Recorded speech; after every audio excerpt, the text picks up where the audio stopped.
स्वागत है। आज हम एक बहुत ही गहरी और शक्तिशाली भावना पर बात करने वाले हैं। क्षमा, यानी माफ कर देना। जी। हमारे पास कुछ सच्ची कहानियां हैं, कुछ अनुभव हैं, जिनसे पता चलता है कि माफ करना सिर्फ दुख कम नहीं करता, बल्कि शायद खुशी और शांति पाने का एक बहुत जरूरी रास्ता बन सकता है। बिल्कुल। ये सिर्फ दूसरों के लिए नहीं, अपने लिए ज्यादा जरूरी है। हाँ, तो इन अलग अलग कहानियों से, चाहे वो निजी रिश्ते हों या काम की जगह, समाज हो, हम ये समझने की कोशिश करेंगे कि ये माफ़ी, ये क्षमा असल में काम कैसे करती है और क्यों हम वो पुरानी शिकायतें, वो गुस्सा पकड़ कर रखते हैं। ये हमारे रिश्तों पर, यहाँ तक कि हमारे शरीर पर भी असर डालता है ना? सही बात है। अक्सर हम इस बोझ को ढोते रहते हैं, बिना ये जाने कि चाबी हमारे ही पास है। तो चलिए इस विषय पर आज थोड़ी गहराई से बात करते हैं। देखते हैं कि ये कहानियां हमें क्या सिखाती हैं। जरूर। शुरुआत करते हैं एक ऐसे पहलू से जहाँ भावनाएं अक्सर बहुत उलझी हुई होती हैं, धर्म और ईश्वर। कई बार बचपन के बुरे अनुभव लोगों को इनसे दूर कर देते हैं। हाँ, ये होता है। लोग ईश्वर को गलत समझ लेते हैं, हर बुरी चीज के लिए उन्हें ही दोषी ठहरा देते हैं। यहां तक कि बीमा कंपनियां भी तो कहती हैं एक्ट ऑफ गॉड, मतलब दैवीय आपदा, और क्लेम नहीं देती। बिल्कुल। तो क्या ये सही है कि हम ईश्वर को दोष देते रहें? इस बारे में कहानी है, काफी दिलचस्प। एक महिला की, वो खुद को कहती थी सुधरती हुई कैथलिक। अच्छा। जी। वो एक अनाथालय में पली बढ़ी और जाहिर है इस अनुभव को लेकर बहुत गुस्सा था उनमें। स्वाभाविक है। बड़ी होने पर भी, मतलब वो अक्सर खुद को विक्टिम जैसा महसूस करती थी, है ना? वो गुस्सा कि माँ ने छोड़ दिया, वो दर्द पकड़ कर रखा था उन्होंने। बिल्कुल। और धर्म या ईश्वर का नाम सुनते ही उन्हें बहुत तेज गुस्सा आता था। वो मानती थी कि यही उनके दुख की जड़ है। फिर उन्होंने एक आध्यात्मिक रास्ता अपनाया और धीरे धीरे उन्हें ये एहसास हुआ कि वो अपने छोड़े जाने, अपने साथ हुए दुर्व्यवहार की पीड़ा के लिए ईश्वर और धर्म को बलि का बकरा बना रही थीं। अच्छा। उन्हें समझ आया कि असल में वो खुद उस दर्द को पकड़े हुए थीं, तो उन्होंने माफ करने का फैसला किया। देखिए, यहाँ ये समझना जरूरी है कि उन्होंने अपने माँ बाप या अनाथालय वालों के बर्ताव को सही नहीं ठहराया। हाँ, ये फर्क महत्वपूर्ण है। जी, बल्कि ये माना कि उनके अपने विचारों ने उन्हें दुख में जकड़ रखा था और माफी उनके लिए एक तरह से आजादी का रास्ता बनी। तो क्या वाकई कोई बदलाव आया उनमें, मतलब महसूस हुआ? अरे बिल्कुल, उनकी आंखों में एक अलग ही चमक आ गई। वो कहने लगी कि जीवन में पहली बार वो खुशी महसूस कर पा रही हैं। हाँ, कमाल है। उन्होंने अपने माँ बाप या चर्च को दोष देना बंद कर दिया। ये उन लोगों से कितना अलग है जो ईश्वर या धर्म के साथ अपनी अंदरूनी लड़ाई में ही फंसे रह जाते हैं। हाँ, जो उस लड़ाई को ही अपनी पहचान बना लेते हैं शायद। तो यहाँ सीखने वाली बात यह है कि ये जो दोष देने की भावना है ना, ये शायद एक इशारा है कि हम अतीत की किसी चोट से चिपके हुए हैं। ईश्वर के बारे में या किसी भी चीज के बारे में अपनी गलत धारणाओं को माफ करके हम शायद अपने विकास के नए दरवाजे खोल सकते हैं। ये बहुत गहरी बात है और ये हमें अगले विषय की तरफ ले जाती है, किसी अपने की मृत्यु के बाद की भावनाएं और माफी। हाँ, ये एक और बहुत संवेदनशील क्षेत्र है ना? किसी अपने को खोना, उसमें दुख होता है, गुस्सा भी आता है कभी कभी ईश्वर पर भी। और अगर कोई लंबी बीमारी से गुजरा हो तो एक राहत का एहसास भी होता है, जिसके लिए फिर हम खुद को दोषी मानने लगते हैं। और समाज का दबाव अलग, जैसे शोक मनाने का कोई एक ही सही तरीका हो। बिल्कुल, जैसे कोई स्क्रिप्ट लिख दियो। इसी से जुड़ा एक किस्सा है हवाई में हुई कार्यशाला का। जी। लेखक की मुलाकात मिन्नी नाम की एक 81 साल की महिला से हुई। उनके 45 साल के बेटे की मौत हुए 2 साल हो गए थे और वो तब से लगातार रो रही थीं। उनकी काउंसलर ने उनसे कहा था, बस अब रोना बंद करो और आगे बढ़ो। ये तो शायद और बुरा लगा होगा उन्हें। बिल्कुल, कोई मदद नहीं मिली उससे। तो लेखक, जो डॉक्टर भी हैं, उन्होंने मिन्नी के लिए एक अलग ही नुस्खा लिखा। क्या नुस्खा? उन्होंने लिखा, तुम्हारे लिए जब तक चाहो, जितना चाहो, रोना बिल्कुल ठीक है, चाहे तो जीवन भर रो। वाह, ये सुनने में कितनी राहत की बात है। मिन्नी को बहुत सुकून मिला। लेखक का मानना था कि भाई, शोक का कोई तय तरीका नहीं होता, हमें दूसरों के लिए अपनी स्क्रिप्ट फाड़ देनी चाहिए। ये तो हुई भावनाओं को स्वीकार करने की बात। इसमें माफी कहाँ आई? अब आती है। उस कार्यशाला में एक प्रयोग किया गया। ब्रैड नाम के एक सज्जन थे, लगभग 45 साल के। उनसे कहा गया कि वो मिन्नी के बेटे फ्रैंकलिन का अभिनय करें। अच्छा, ये कैसे हुआ? मिन्नी से पूछा गया, क्या फ्रैंकलिन से नाराज हैं कि वो आपको छोड़कर चला गया, तो उन्होंने फौरन कहा, हाँ बिल्कुल हूँ। ये मानना भी बड़ी बात है। हाँ, फिर ब्रैड ने फ्रैंकलिन बनकर मिन्नी को समझाया, कहा कि वो ठीक है, आत्मा के रूप में हमेशा उनके साथ है। बात करने के लिए शरीर जरूरी नहीं है, मन से मन बात कर सकते हैं।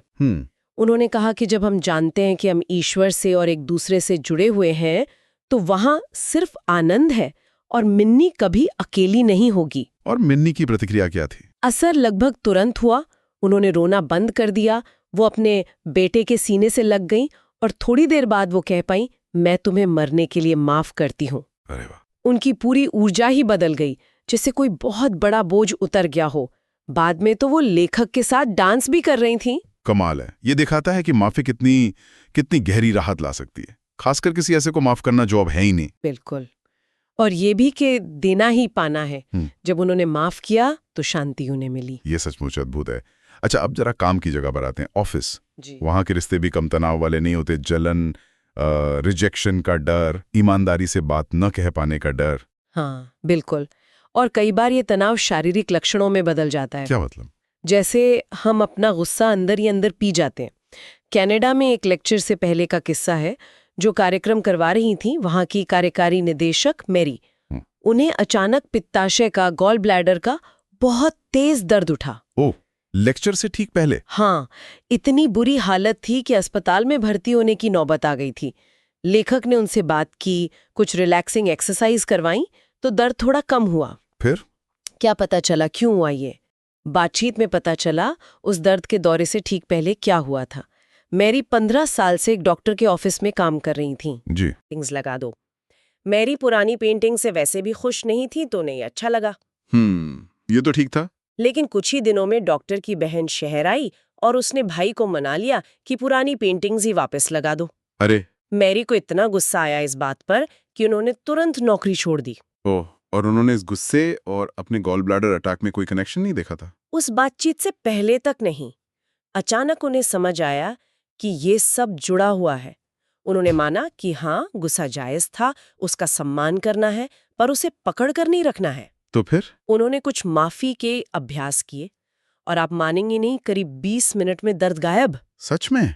20 मिनट में? हाँ, वो इतनी ठीक हो गई कि अगले दिन सम्मेलन में शामिल हुई, अपनी कहानी भी सुनाई। बाद में उन्होंने अपने बॉस को पूरी तरह माफ किया और काम पर वापस चली गई। ये तो सीधा सबूत है कि दबा हुआ गुस्सा और माफ न कर पाना सेहत पर कितना भारी पड़ सकता है। मन और शरीर का गहरा कनेक्शन है। बिल्कुल। और इसी से जुड़ी एक तकनीक का जिक्र स्रोत में है, दिव्य विस्मृति या सेलेस्टियल एमनीशिया। दिव्य विस्मृति? ये क्या है? कल्पना कीजिए कि आपने कोई ऐसी दवा पी ली है जो आपको 10 मिनट के लिए कुछ चीजें भुला देती है। अब अतीत की सारी दुखद यादें भूल जाते हैं, आपको सिर्फ प्यार भरी यादें याद रहती हैं। दिलचस्प है। तो इसका क्या फायदा? फायदा ये कि जब आप सिर्फ उस याद किए गए प्यार पर ध्यान देते हैं, तो ज्यादातर लोग शांति और खुशी महसूस करते हैं, वर्तमान में जीने लगते हैं। अच्छा। ये बस याद दिलाता है कि माफी हमें वही मन की शांति देती है जिसकी हम हमेशा तलाश में रहते हैं। ये एक अमृत की तरह है, हमें पूर्णता तक ले जाती है। व्यक्तिगत, पारिवारिक और कामकाजी जीवन से आगे बढ़ें तो क्या ये माफी बड़े पैमाने पर भी काम करती है? जैसे कोई प्राकृतिक आपदा आ जाए या संस्थाओं के प्रति, देशों के प्रति? हाँ, स्रोत इस पर भी बात करते हैं। 1989 में सैन फ्रांसिस्को में बड़ा भूकंप आया था। हाँ, मुझे याद है। एक परिवार था जिसने अपना घर खो दिया। वो खाड़ी के पार ऑकलैंड हिल्स चले गए। कुछ साल बाद वहां एक भयानक आग लगी और उनका घर फिर से तबाह हो गया। हे भगवान, 2 बार? ऐसे में तो कोई भी टूट जाए, पीड़ित महसूस करें। बिल्कुल। बहुत आसान है आत्मदया में डूब जाना, पूछना मेरे साथ ही क्यों। लेकिन इस परिवार ने दूसरा रास्ता चुना। उन्होंने अपनी भावनाओं को महसूस किया, गुस्सा, दुख, सब, लेकिन फिर जो हुआ उसे माफ कर दिया। माफ कर दिया? आग को, भूकंप को? हाँ, मतलब उस घटना को, उस परिस्थिति को। उन्होंने माना कि ये उनकी समझ से परे है और विक्टिम बनने के बजाय वो जीवन में आगे बढ़ गए। उन्होंने ये नहीं पूछा क्यों हुआ, बल्कि पूछा मैं इससे क्या सीख सकता हूँ और मैं आगे बढ़ने के लिए क्या कर सकता हूँ। बिल्कुल, ये रवैया बहुत मायने रखता है। ये तो हुई व्यक्तिगत आपदा, लेकिन संस्थाओं या ऐतिहासिक नाइंसाफी के बारे में क्या? यह स्रोत हमें Anwar Sadat, Mahatma Gandhi, Martin Luther King Junior, Nelson Mandela जैसे नेताओं की याद दिलाते हैं। जी, महान लोग। इन सब ने जेल में रहते हुए माफी की ताकत को पहचाना। उन्होंने अपनी कड़वाहट, अपना गुस्सा, बदले की भावना सबको माना। लेकिन माफी ने उन्हें जेल से बाहर आने पर उसे सकारात्मक एक्शन में बदलने की शक्ति दी। बिना जुल्म करने वालों को सही ठहराए। ये बहुत जरूरी है। उन्होंने ये महसूस किया कि असली जेल तो हमारे दिमाग में है, जब हम डर, गुस्से और गहरी शिकायतों से भरे होते हैं। एक और बहुत मार्मिक कहानी है हेनरी लैनवर्थ की। वो ऑशविट्स और दूसरे कॉन्सेंट्रेशन कैंप से जिंदा बचे थे। जी। युद्ध के बाद वो अमेरिका आ गए, लेकिन उनका दिल जर्मन सरकार के लिए नफरत से भरा था।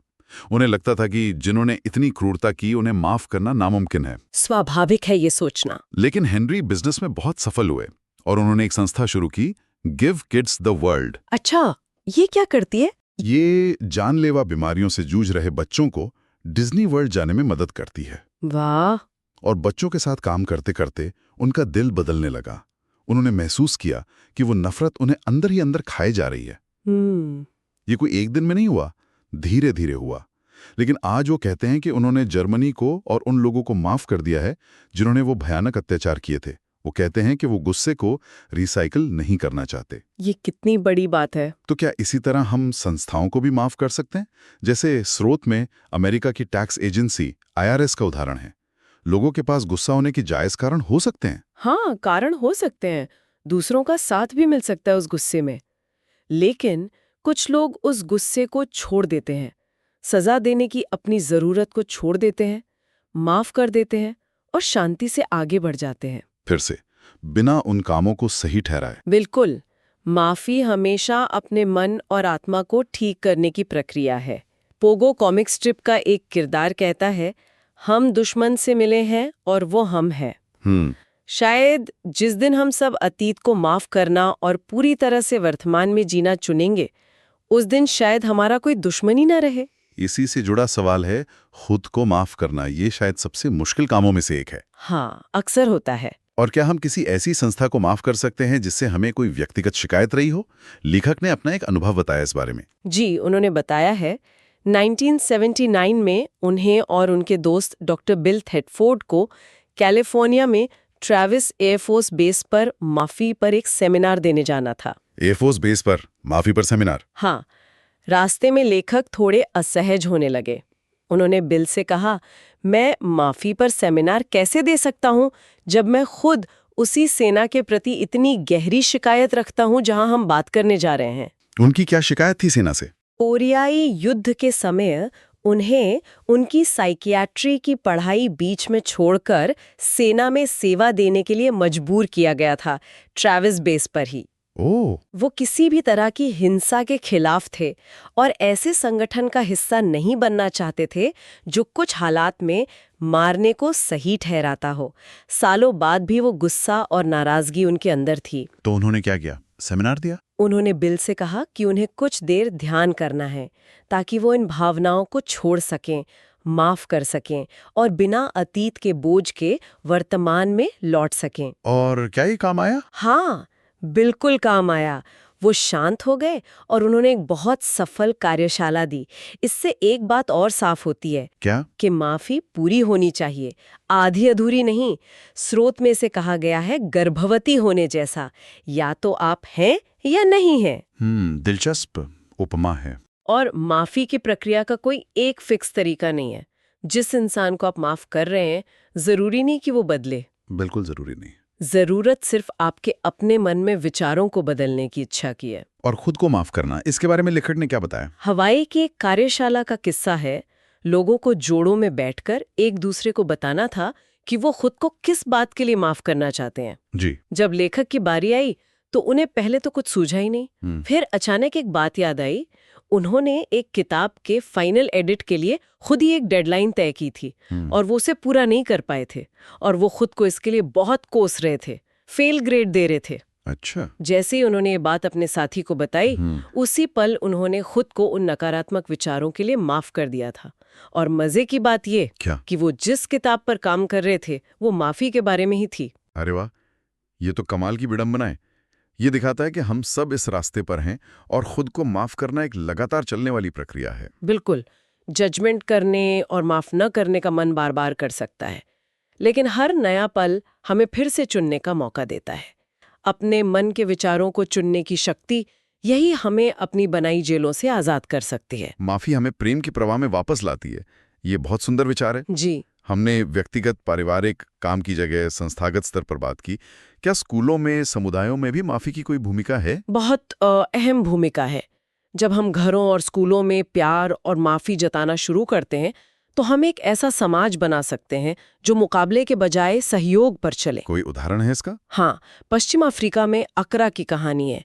वहाँ सेंटर फॉर एटीट्यूडनल हीलिंग की निदेशक है मैरी क्लॉटी जी। मैरी एक स्कूल में पढ़ाती हैं और बच्चों को बिना लड़ाई झगड़े के बात करना सिखाने, माफी पर जोर देने में बहुत समय लगाती हैं। उस स्कूल में एक 10 साल का लड़का था, सबके लिए मुसीबत, लड़ता था, चीजें तोड़ता था, कभी अपनी गलती नहीं मानता था।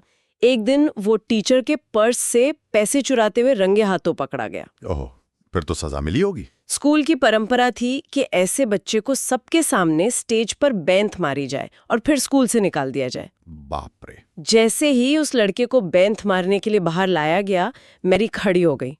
वो बस कहने ही वाली थी, उसे माफ कर दो, कि उनके आसपास के सारे बच्चे खड़े हो गए और चिल्लाने लगे। क्या चिल्लाने लगे?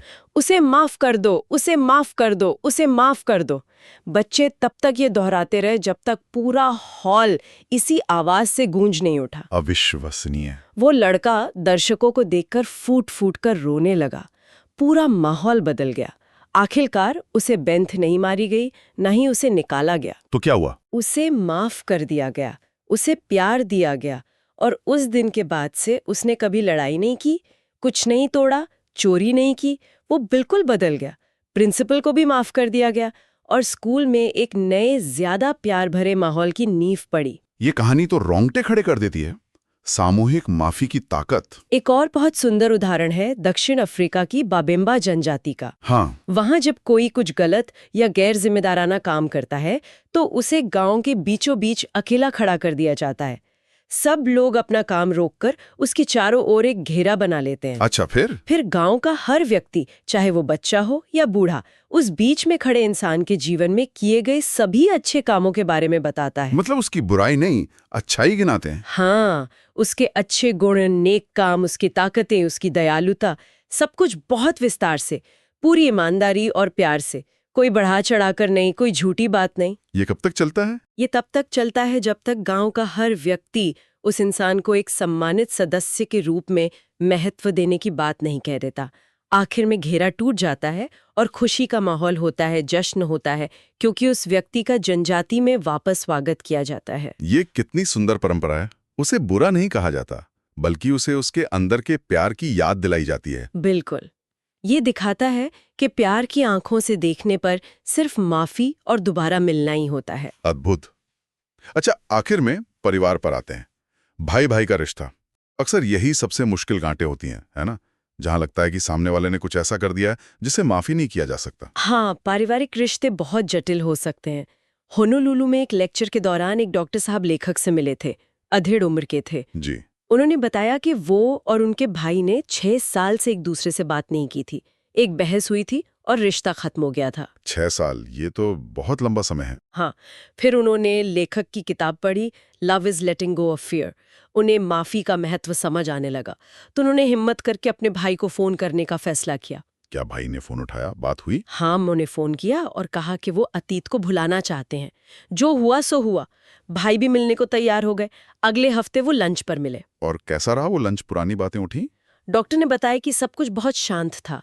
उस पुरानी बहस का कोई जिक्र तक नहीं हुआ। बस एक दूसरे के लिए जो प्यार था वो महसूस हो रहा था। ये तो बहुत अच्छी बात है। सुलह हो गई? हाँ, सुलह हो गई।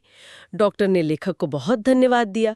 उन्हें लगा कि अगर किताब ना पढ़ी होती तो शायद वो कभी फोन करने की हिम्मत ही नहीं जुटा पाते। और ये मुलाकात उनके लिए और भी ज्यादा कीमती साबित हुई। क्योंकि ठीक एक हफ्ते बाद उनके भाई की एक कार एक्सीडेंट में मौत हो गई। हे भगवान, क्या कह रही हैं आप? जी। ये सुनकर तो रोंगटे खड़े हो गए। ये कहानी कितनी शिद्दत से याद दिलाती है कि माफ करने में कभी देर नहीं होती, पर इंतजार करना कितना भारी पड़ सकता है। बिल्कुल, माफ करने का सही समय हमेशा अभी होता है। तो इन सभी कहानियों से, इन उदाहरणों से हम क्या मुख्य बात निकाल सकते हैं? सार क्या है इसका?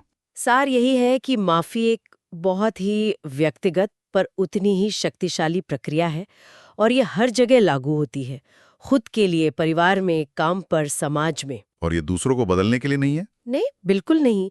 ये हमें दर्द से, अतीत की जकड़न से आजाद करने के लिए है, भले ही दूसरे लोग बदलें या ना बदलें। जैसा कि एक स्रोत में कहा गया है, माफी वो रबर है जो दर्दनाक अतीत को मिटा देता है। और ईश्वर तक का सबसे छोटा रास्ता है। हाँ, और अंत में एक विचार छोड़ जाते हैं सबके लिए। बताइए। स्रोत हमें याद दिलाते हैं कि प्रेम ही हमारी असली सच्चाई है और हमारी हर समस्या, हर सवाल का जवाब भी वही है। तो ये सोचने पे मजबूर करता है, अगर हम सब अतीत को माफ करना और पूरी तरह से वर्तमान में जीना चुन लें, तो क्या हम सच में दुश्मनों की जरूरत के बिना जी सकते हैं? वो दुनिया कैसी दिखेगी और हमारी अपनी अंदर की दुनिया कैसी दिखेगी? बिल्कुल। ये एक बहुत गहरा सवाल है। और इसी विचार के साथ आज की इस बहुत ही महत्वपूर्ण चर्चा को यहीं समाप्त करते हैं।